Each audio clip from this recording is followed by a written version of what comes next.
Irmãos e irmãs queridos, bom dia. O texto para o qual eu gostaria de chamar a atenção de todos nessa manhã é o que se encontra no Evangelho de Mateus, capítulo 13, os versos 47 a 50.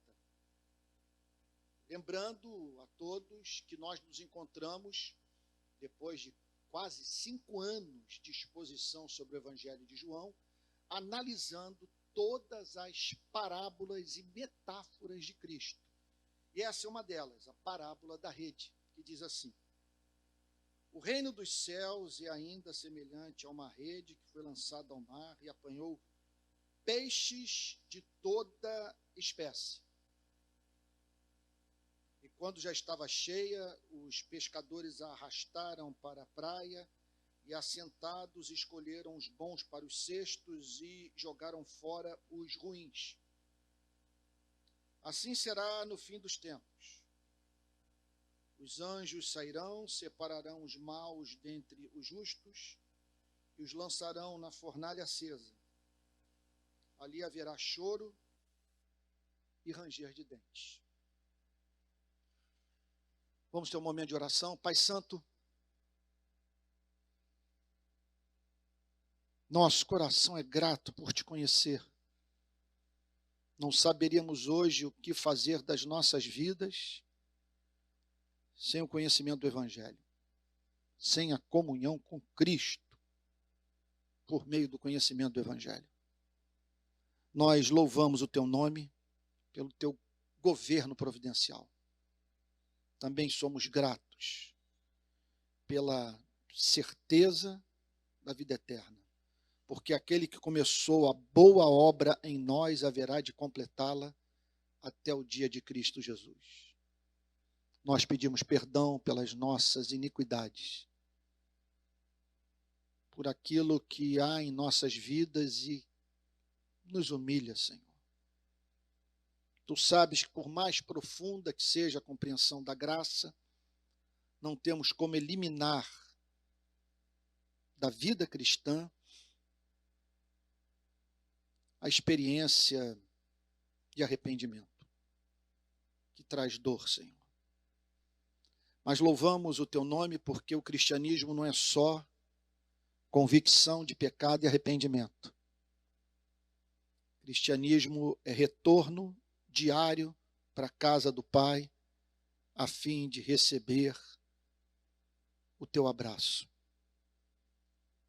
E agora, Senhor, que tua palavra vai ser proclamada, nós rogamos a ti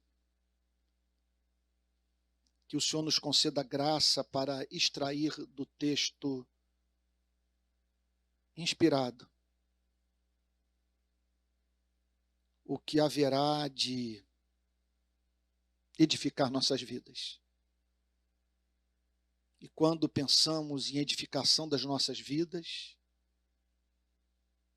queremos te dizer, Senhor, que a meta maior é conhecer a Cristo. E como Maria, que dados aos seus pés, prestarmos ao nosso Redentor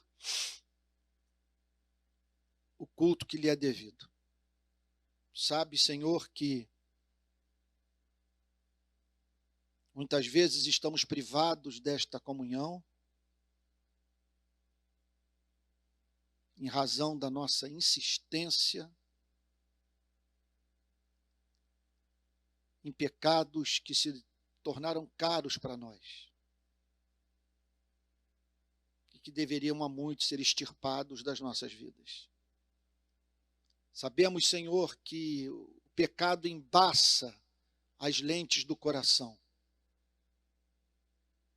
nos impedindo assim de ver o que só pode ser contemplado pelos de coração limpo. Precisamos mais do que perdão, Senhor. Precisamos de um coração limpo. E essa é a meta dessa manhã. Nosso coração ser purificado mediante a ação da tua palavra. Em nome de Jesus, Senhor. Amém. Mateus capítulo 13, verso 47. O reino dos céus, aqui, portanto, o Senhor Jesus está trazendo para os seus discípulos uma parábola referente ao tema do reino dos céus. Então, há uma série de pressuposições teológicas sobre as quais essa parábola repousa. Quando o Senhor Jesus fala sobre o reino dos céus, está falando sobre um governo universal, que está para além da igreja, para além do nosso país, para além do planeta Terra, para além da chamada galáxia da Via Láctea.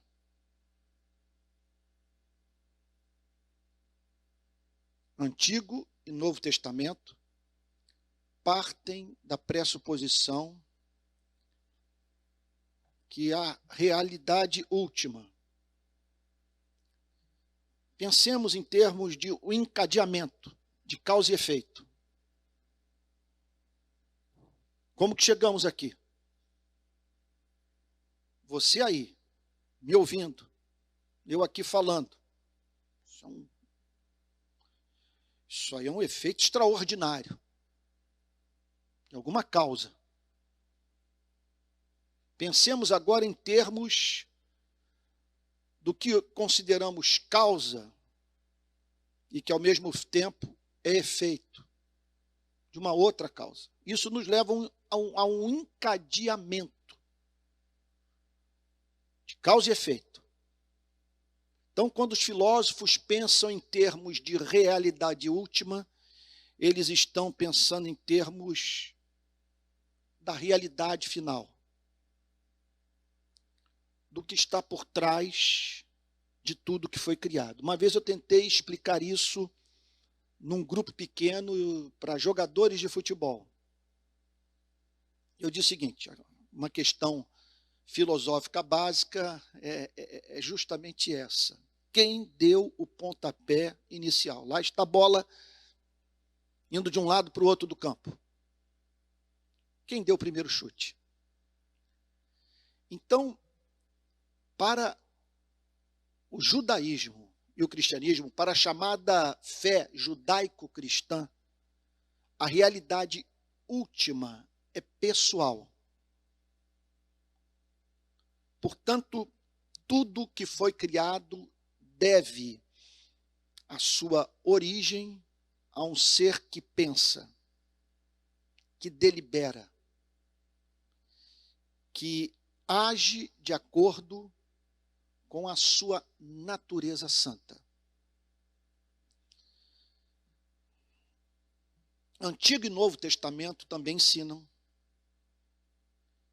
que esse Deus Criador é o Deus que governa a sua criação.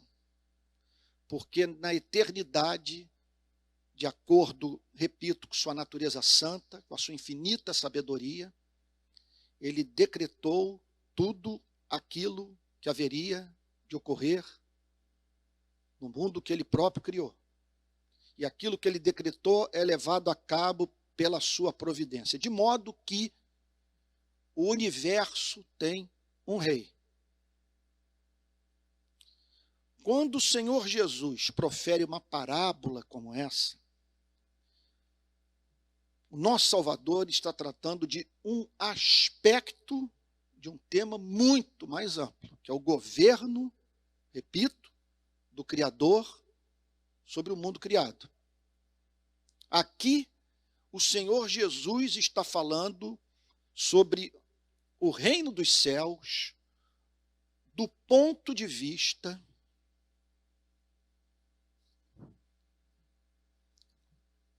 do contato dos seres humanos com a pregação sobre o reino dos céus.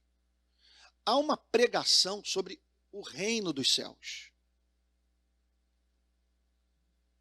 Em que consiste essa mensagem? No que eu acabei de falar, que a realidade última é pessoal, e que aquele que tudo criou exerce governo soberano sobre sua criação, de modo que o universo tem um rei. Agora, acontece que ocorreu um fato surpreendente no nosso planeta. A criatura se rebelou contra o Criador. Nós, seres humanos, decidimos não honrar o rei, não amar, não servir. Como nós fomos criados para vivermos em absoluta sujeição ao rei, como esse que nos criou, nos fez de uma tal maneira que nós só encontramos felicidade quando estamos conectados a Ele em amor submisso.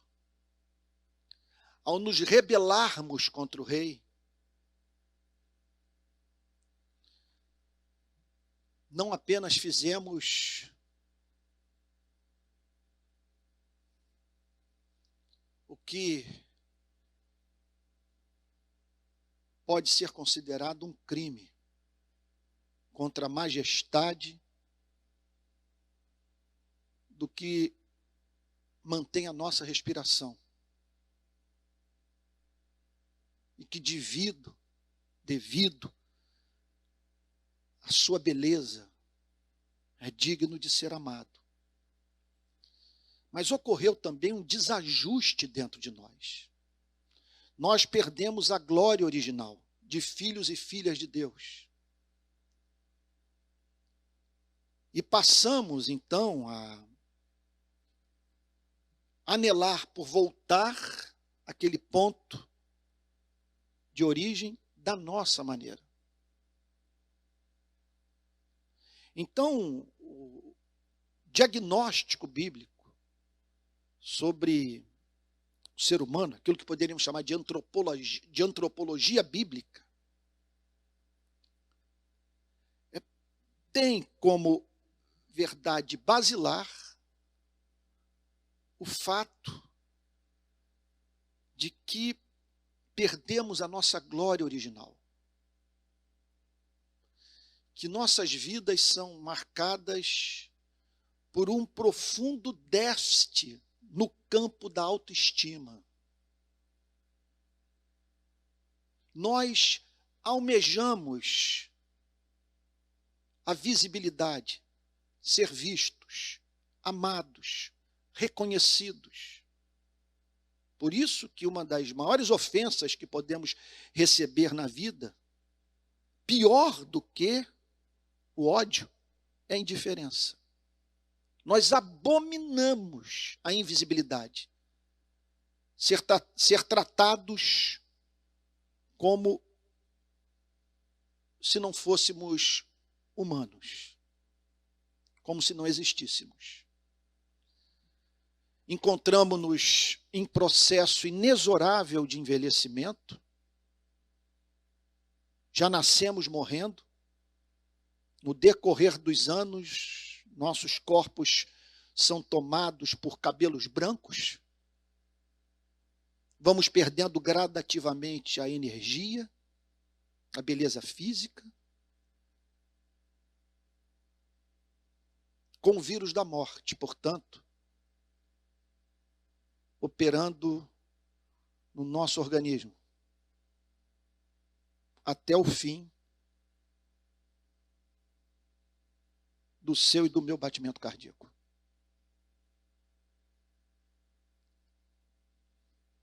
Temos também limitações intelectuais profundas, não apenas por sermos finitos, mas por sermos orgulhosos, vaidosos, mentirosos.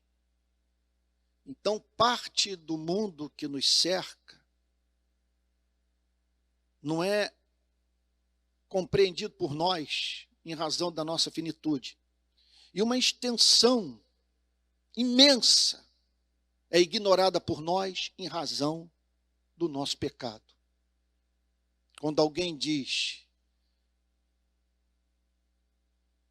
plagiando Cristo, que a verdade liberta, é importante que entendamos que a verdade só liberta quem a ama. Agora, como amar algo que vai de encontro aos seus interesses egoístas? Por isso, nós vivemos em guerra uns com os outros. Nós nos revoltamos contra a ideia de alguém fazer sombra à nossa vida, de alguém ser tido como mais belo, como mais ligeiro, como mais forte, como mais inteligente, como mais digno do que você e eu. Olhamos para esse planeta, observamos os sinais da rebelião. A história da nossa espécie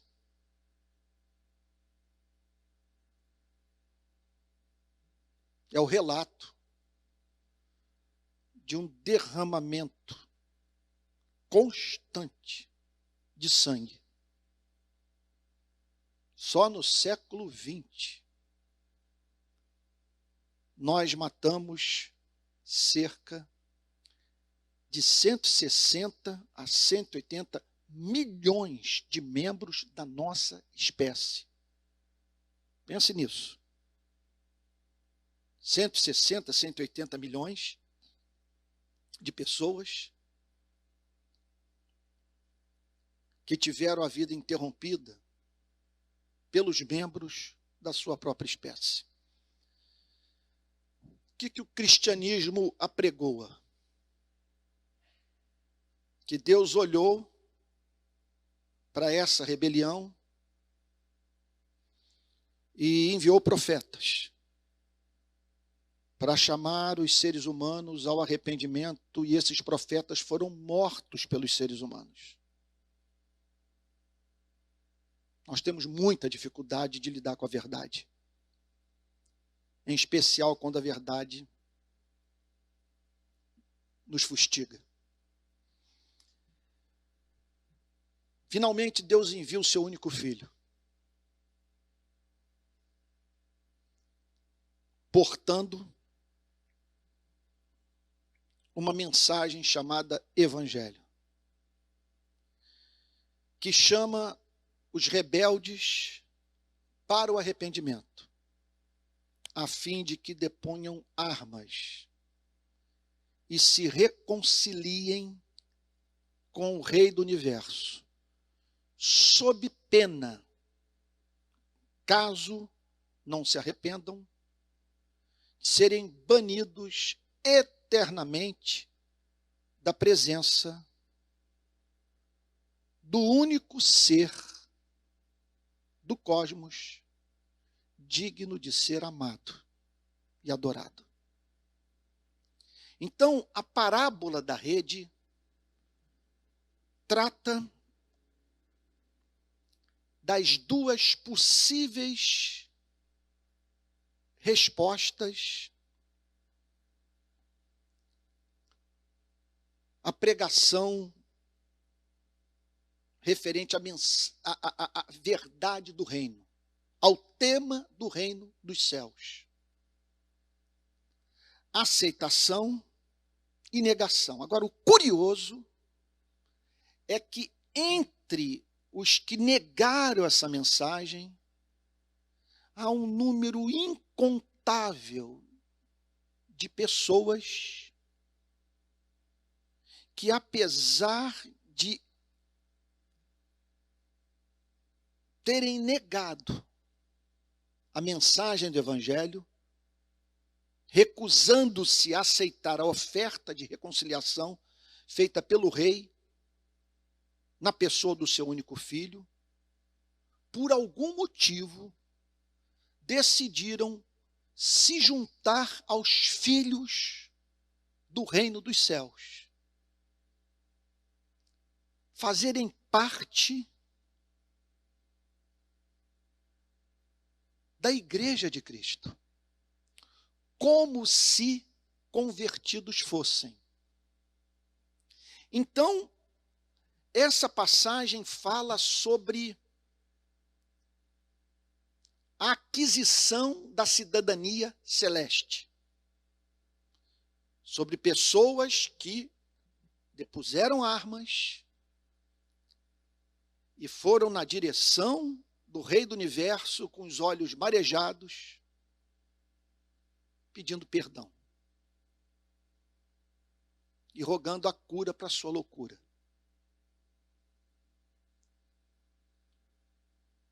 Ao lado dessas, são encontrados homens e mulheres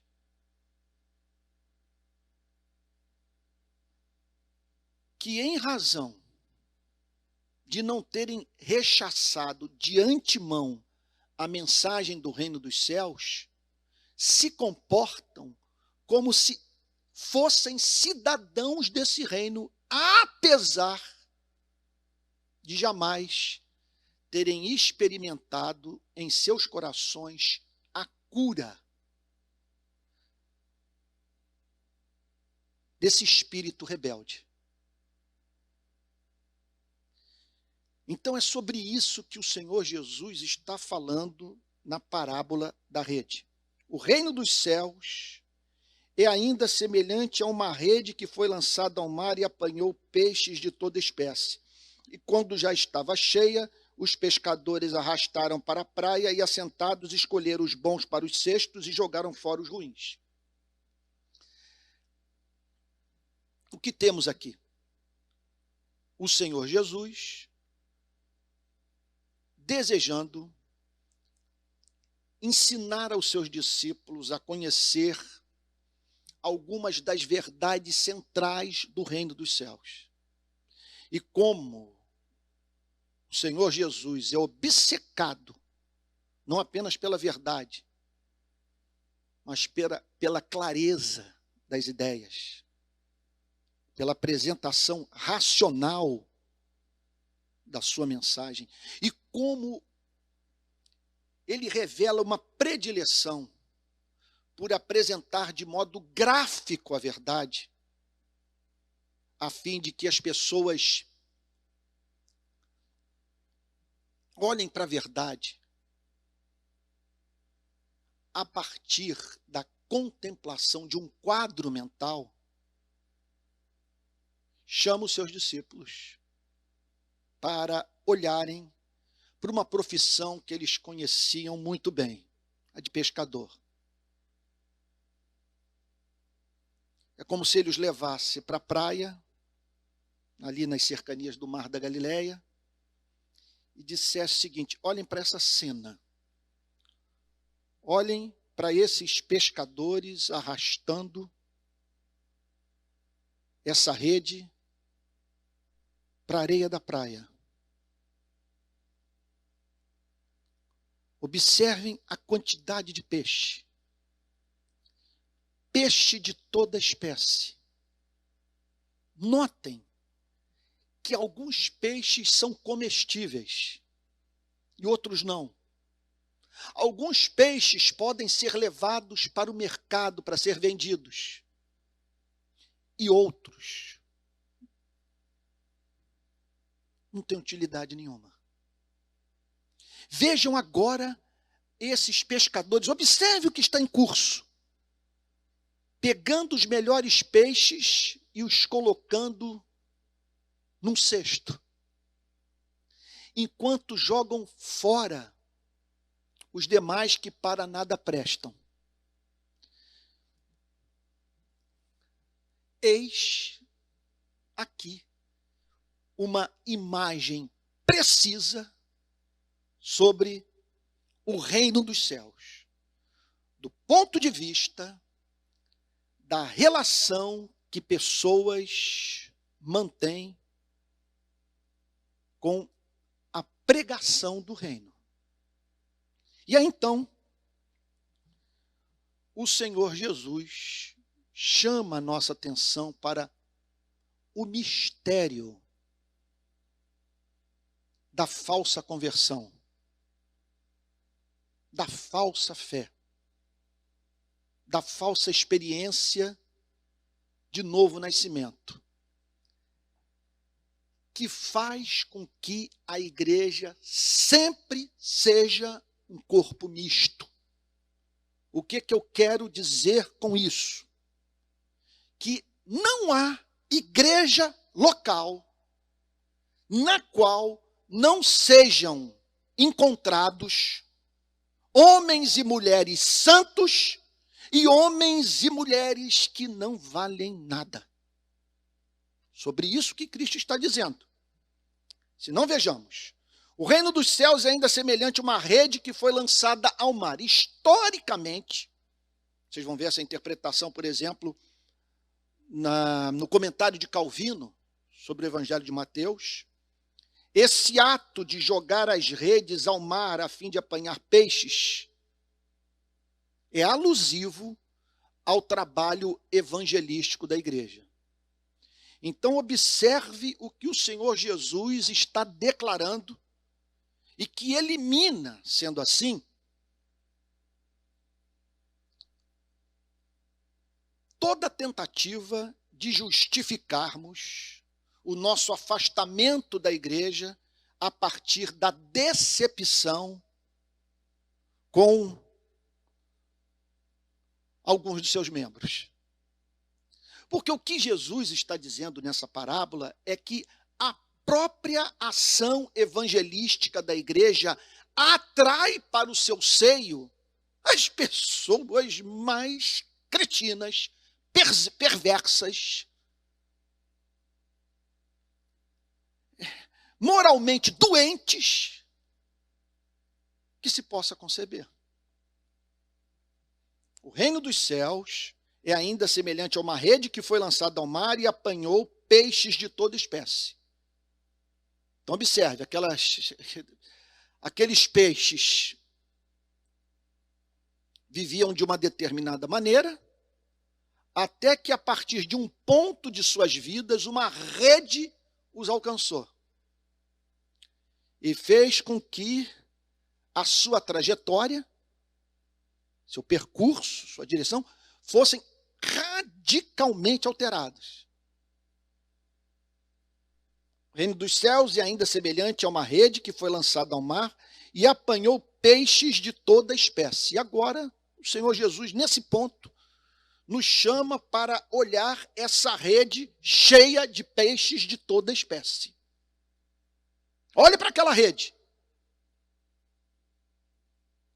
A mensagem é proclamada. E, subitamente, pessoas são encontradas sob a rede dessa mensagem, juntas, em razão do contato com alguma coisa que mexeu com o curso de suas vidas. Essas pessoas, portanto, estão numa rede. No meu caso, eu diria o seguinte,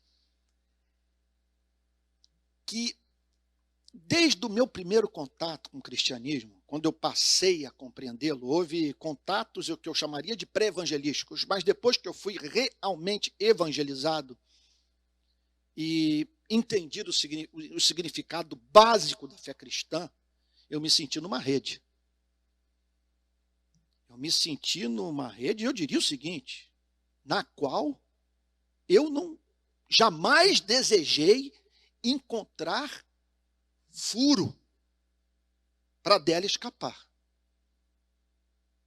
Na verdade, chegou o ponto que, se uma brecha fosse aberta nessa rede, eu faria de tudo para me manter amarrado por ela.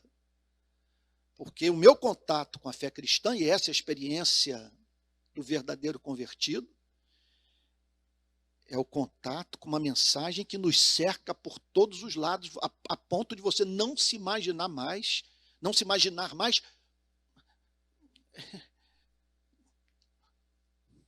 longe desse caminho, desconectado de Cristo, com a vida regulada por qualquer coisa que não seja o Evangelho de Jesus. Então aqui está o Senhor Jesus chamando seus discípulos para olharem para aquela rede cheia. Homens foram ao mar, trabalharam duro, é incrível essa história. Jogaram a rede ao mar, e me permita aqui dizer, e trouxeram muita alegria para as suas vidas e muito aborrecimento. Sua mensagem fez com que eles trouxessem para o convívio da igreja aqueles que haveriam de se voltar contra as suas próprias vidas. Verso 48. E quando já estava cheia, olha, observe que uma regra de interpretação de parábola é o estudioso das Sagradas Escrituras, manter o foco na mensagem central. Se você for pegar cada detalhe da parábola e extrair dele uma lição espiritual, você pode usar essas parábolas para justificarem, as mais diferentes espécies de doutrina e, portanto, criando uma imagem confusa que perde a visão da grande lição central que a parábola quer comunicar. Mas me parece muito sugestiva a ideia e pode perfeitamente fazer parte ou ser considerada parte da mensagem central de Cristo nessa parábola, o fato de que a rede foi considerada cheia a partir de um ponto. E quando já estava cheia, quando não havia mais espaço para pescar, os pescadores arrastaram para a praia e, assentados, escolheram os bons para os cestos e jogaram fora os ruins.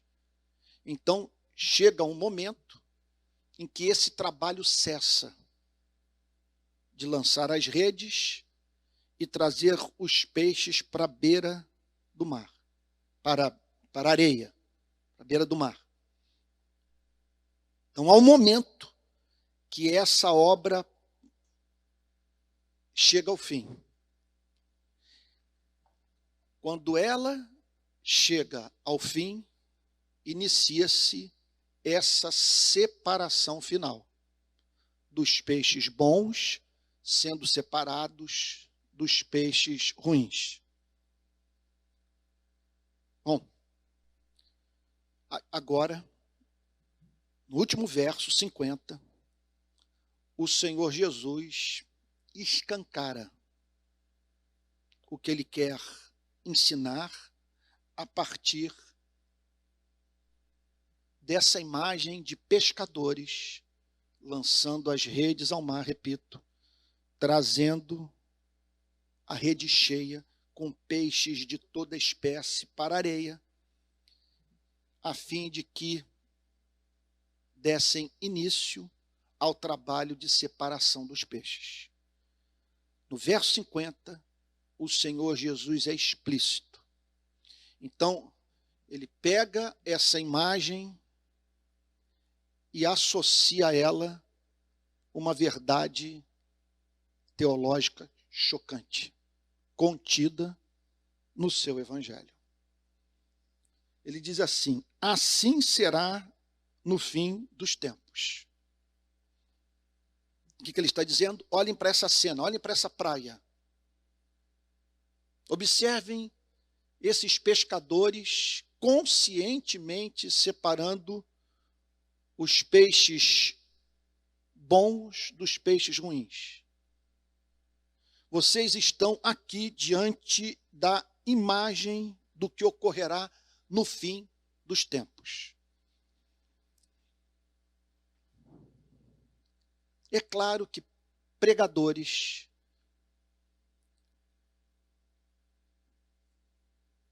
que pensam em adquirir fama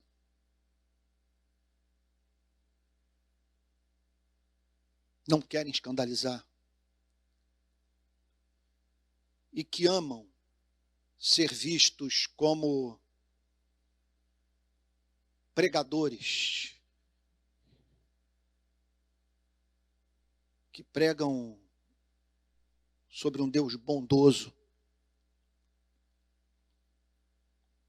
que sempre trazem uma mensagem positiva, que encoraja as pessoas, que não as sobrecarrega de culpa, não vão tocar nesse tema. Só que aquele que mais amou sobre esse tema falou. O Senhor Jesus sempre ensinou aos seus discípulos que haverá um fim dos tempos. Haverá um fim dos tempos. Por que haverá um fim dos tempos? Voltemos ao conceito de reino dos céus. Porque o universo tem um rei.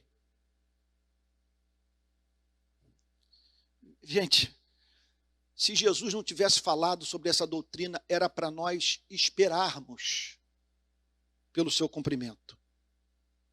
Porque se esse rei é soberano, se esse rei é santo,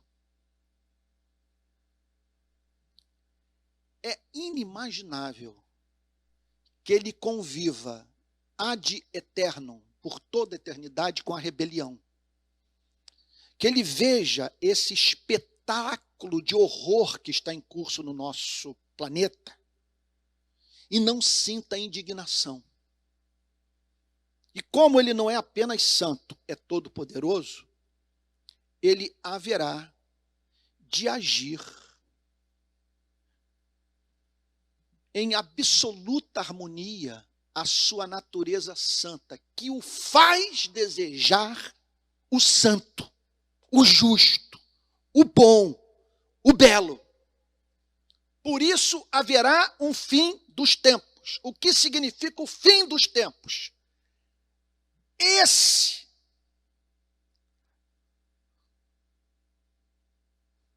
a quem ignoramos, cuja existência muitas vezes negamos, ou que o vemos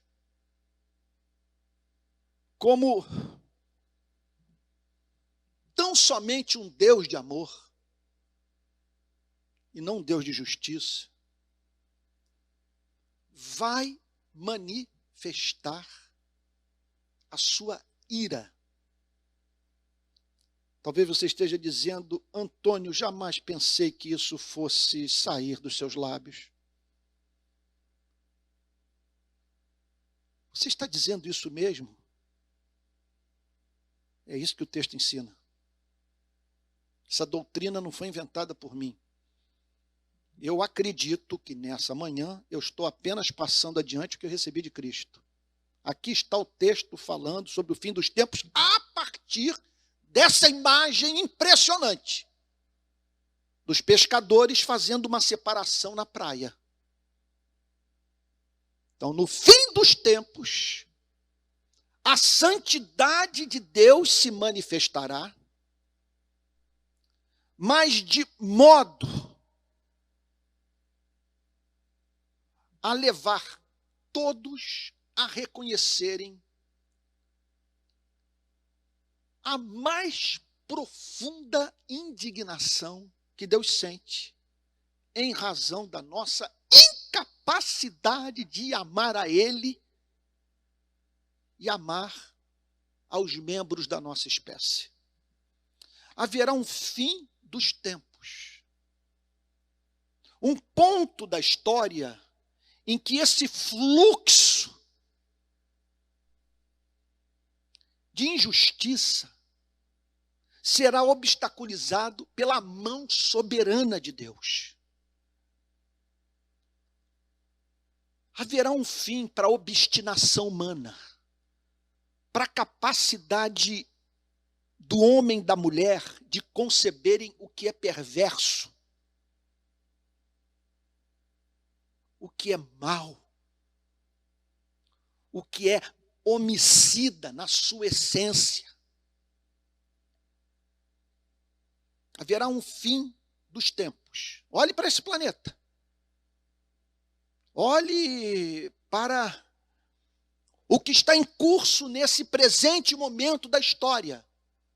O que Cristo está declarando é que toda essa forma de viver, o modo como a vida nesse planeta é gerida pelos seres humanos, sofrerá uma radical alteração.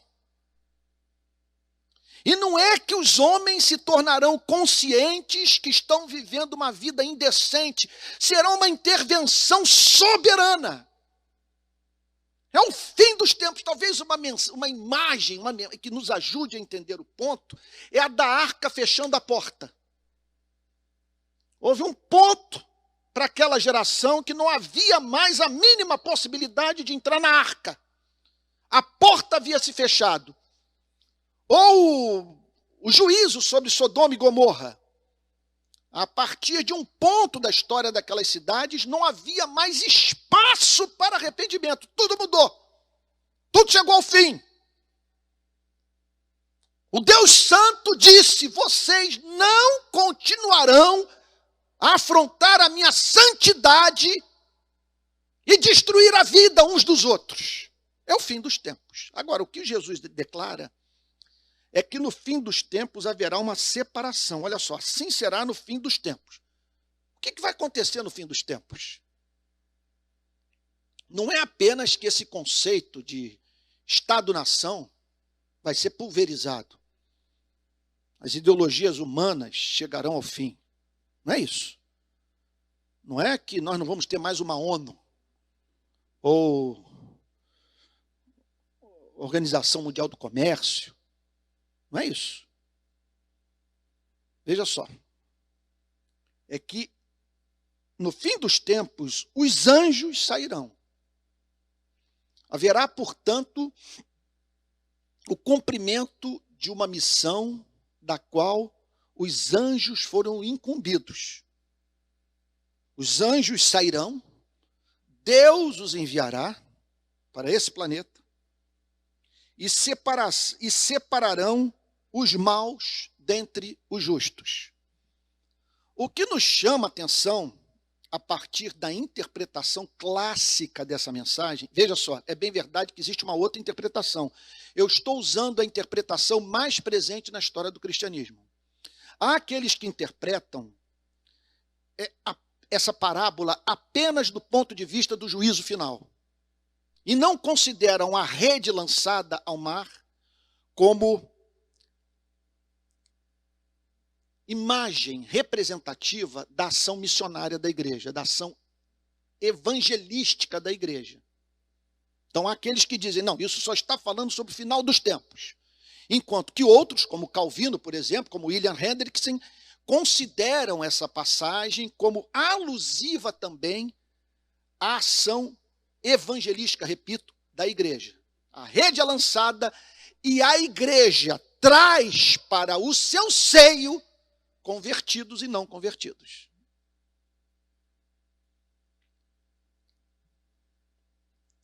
E eu sempre interpretei assim essa parábola.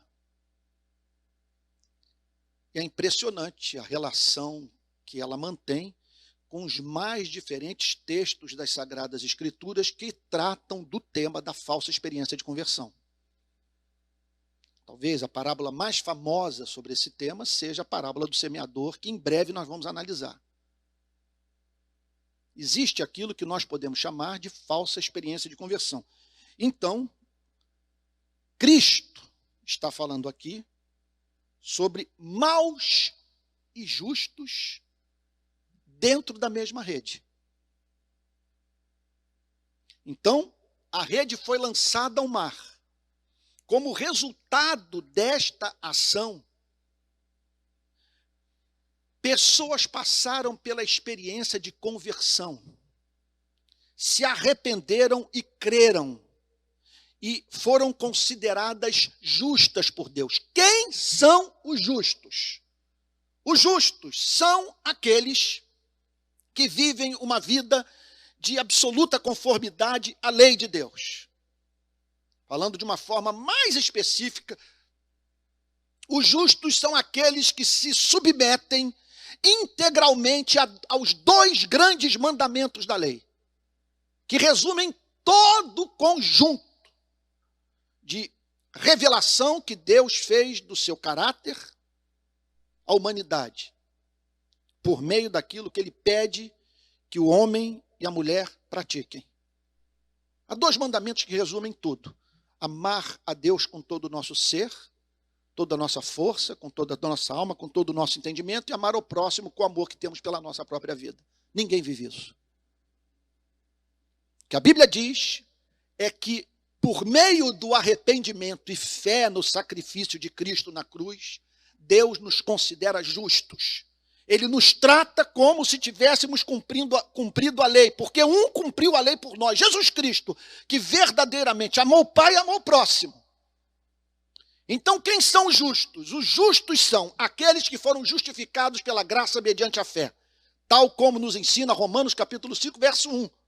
Justificados, pois, mediante a fé, temos paz com Deus por meio de nosso Senhor e Salvador Jesus Cristo. Justificados pela fé, não pelas obras, mas pela graça de Deus que recebemos pela fé. É o ato, portanto, o que é a fé? É o ato de comer a carne de Cristo e beber o seu sangue. É o ato de apropriação da salvação. Quando uma pessoa se apropria dessa salvação, quando ela ingere Cristo, ela é declarada justa. A partir do momento que ela é declarada justa, o Espírito Santo passa a agir em seu coração, levando-a à prática das obras de justiça. E isso é óbvio, de modo simétrico. De modo que essa pessoa não apenas se preocupa com a dimensão chamada de privada da ética, como também com a dimensão pública da vida cristã. Então nós encontramos dentro dessa rede dos que foram alcançados pelo Evangelho, os justos. Pessoas para as quais Deus olha e diz: a ação evangelizadora da igreja cumpriu a sua finalidade na vida desses homens, na vida dessas mulheres. São justos aos meus olhos. Eu me deleito em suas vidas. Eles caem, eles têm fraquezas, eles sofrem terríveis tentações, mas a sua trajetória de vida é marcada por lágrimas de arrependimento, por retornos diários para a casa do Pai. Eles são nova criatura, não são perfeitos, mas não são mais o que um dia foram. Agora, o impressionante é Jesus dizer que dentro da rede tem pessoas mais. E aí eu chamo a atenção de você nessa manhã, para o fato de que você, apesar de batista, presbiteriano, metodista, pentecostal, calvinista, armeniano, você ainda não nasceu de novo. Você está dentro da rede, mas na condição de uma pessoa que torna a vida dos justos um suplício. Você é causa de escândalo, você é causa de tropeço, você não tem caráter, você usa o nome de Deus em vão. E na sua vida há preocupações maiores do que a preocupação com o Evangelho de Jesus Cristo. Você não nasceu de novo e Jesus tem algo para lhe dizer. Talvez você esteja, Antônio, você não pode falar nesses termos, não é a pessoa que nós conhecemos nas manifestações. Calma aí. Como que eu vou ter escrúpulo de falar sobre uma coisa como essa?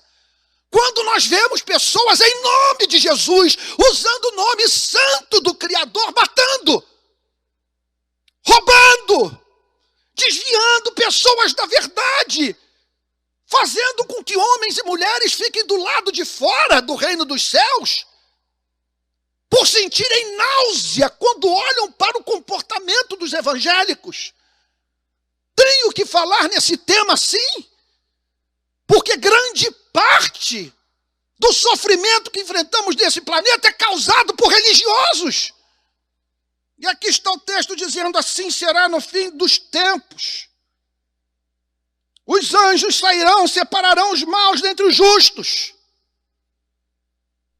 E o que o caracteriza, a maldade desses que não se converteram, eles não estão preocupados com isso.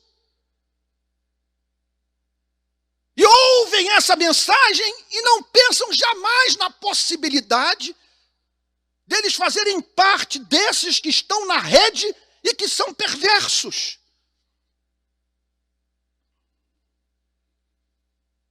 E a parte final é chocante. E os lançarão na fornalha acesa, ali haverá choro e ranger de dentes.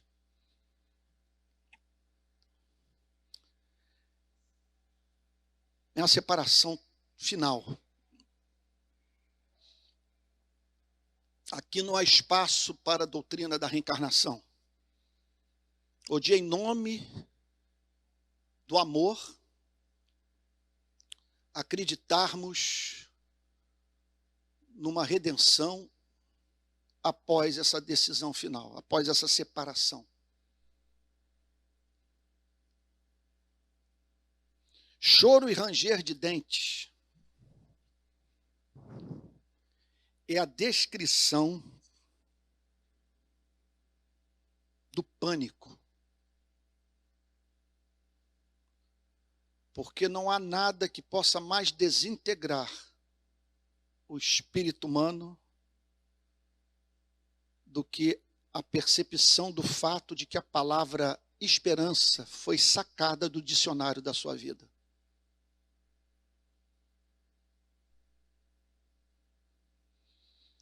Haverá choro e ranger de dentes, porque essas pessoas descobrirão que aquele banana celestial que julgavam servir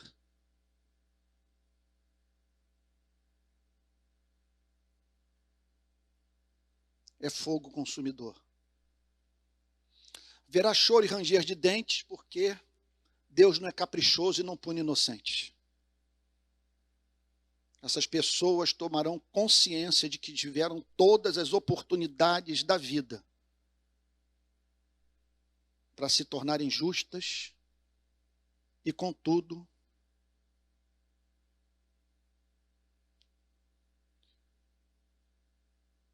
menosprezaram a mensagem da salvação. Que lição que nós tiramos de uma parábola como essa? Que Jesus veio ao mundo para nos preparar para aquele dia. Por isso que o apóstolo Paulo fala para nós administrarmos a nossa salvação, desenvolvermos a nossa salvação com temor e tremor. Não podemos brincar com o que vai acontecer naquele dia. É uma separação. Quando Jesus descreve os anjos separando, veja, Jesus não está falando de um mau policial pegando um inocente numa favela e colocando 300 gramas de cocaína na sua mochila. O assustador é ver seres inteligentes, santos, retos, cheios de amor, cumprindo a tarefa de banir eternamente da comunhão dos justos e da presença do Criador gente perversa. Eu termino essa mensagem, portanto, pedindo a você que no dia que se chama hoje, você tome a decisão de se preparar para aquele dia. porque é certo que ele virá. E vai ser imagem assustadora você perceber os redimidos jubilosamente entrando no reino dos céus e você banido da face daquele que lhe deu todas as oportunidades de salvação, que contudo foram rejeitadas por você. Mas a maravilha é que se Deus hoje está dando a você a oportunidade de me ouvir, é porque Ele o ama e não quer que você experimente choro e ranger de dentes. O que lhe cabe fazer? Dizer para Deus: sinto muito, Senhor. A rede me alcançou, mas meu coração continua o mesmo. Mas hoje, Senhor, eu quero fazer desse dia o primeiro dia da minha vida cristã, do meu cristianismo autêntico, porque estou alarmado com o que o Senhor Jesus falou sobre o fim dos tempos, e tudo o que Ele disse se me afigurou como justo, e a sua autoridade soberana, eu me rendo. Vamos orar? Pai Santo,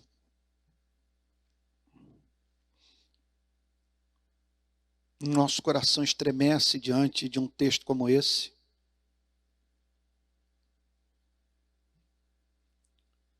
E nós não queremos nos alongar na oração e apresentar um vasto volume de súplicas, quando nesse momento nada se nos afigura como mais importante do que nos prepararmos hoje para o fim dos tempos. Converte o nosso coração. Tira o coração de pedra, em seu lugar põe um coração de carne. Permita-nos, Senhor, contrariar os desejos do nosso coração.